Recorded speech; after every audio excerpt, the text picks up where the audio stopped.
செய்திகளை உடனுக்குடன் தெரிந்து கொள்ள கீரவாணி அழகு இளையராஜா யூடியூப் சேனலை மறக்காம சப்ஸ்கிரைப் பண்ணுங்க. பெல் பட்டனை கிளிக் பண்ணி ஷேர் பண்ணுங்க.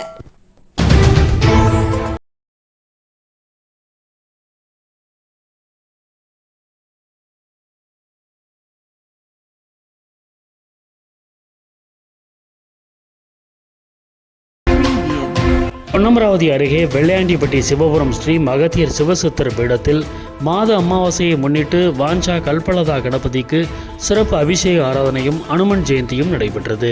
புதுக்கோட்டை மாவட்டம் பொன்னமராவதி அருகே உள்ள வெள்ளையாண்டிப்பட்டி சிவபுரம் ஸ்ரீ மகத்தியர் சிவசித்தர் பீடத்தில் மாத அமாவாசையை முன்னிட்டு வாஞ்சா கல்பலதா கணபதிக்கு பால், தயிர், சந்தனம், மஞ்சள், குங்குமம், தேன், பஞ்சாமிர்தம் உள்ளிட்ட சிறப்பு அபிஷேக ஆராதனைகள் மற்றும் அனுமன் ஜெயந்தியை முன்னிட்டு அனுமனுக்கு பூஜைகளும் நடைபெற்றது. இதில் கோவில் வளாகத்தில் அமைக்கப்பட்டுள்ள யாகசாலையில் சிவாச்சாரியர்கள் யாகத்தில் வளர்க்கப்பட்ட புனித நீர் குடத்தை கோவிலை சுற்றி வலம் வந்து வாஞ்சா கல்பலதா கணபதிக்கு ஊற்றி சிறப்பு அபிஷேகங்கள் செய்து வண்ண மலர்மாலை அலங்காரங்களால் அலங்கரிக்கப்பட்டு சிறப்பு தீபாராதனைகள் காண்பித்தனர். இதில் புதுக்கோட்டை, திருச்சி, மதுரை, சென்னை, கோவை, தஞ்சாவூர் உள்ளிட்ட பல்வேறு மாவட்டங்கள் மற்றும் சுற்றுவட்டார பகுதிகளைச் சேர்ந்த திரளான பக்தர்கள் என பலரும் கலந்து கொண்டு சுவாமி தரிசனம் செய்தனர். பின்பு கலந்து கொண்ட அனைத்து பக்தர்களுக்கும் ஸ்ரீ மகத்தியர் சிவசித்தர் ஐயா அவர்களால் 5 வகை பழங்கள் பிரசாதமாக வழங்கப்பட்டது. பின்பு கலந்து கொண்ட அனைத்து பக்தர்களுக்கும் பொதுமக்களுக்கும் அன்னதானமும் வழங்கப்பட்டது.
Kiravani Alagu Ilayahara YouTube channel. Like, subscribe, and share. Your YouTube channel, go ahead and subscribe. Kiravani Alaju Ilijaga. Kiravani Alaju Iliraja.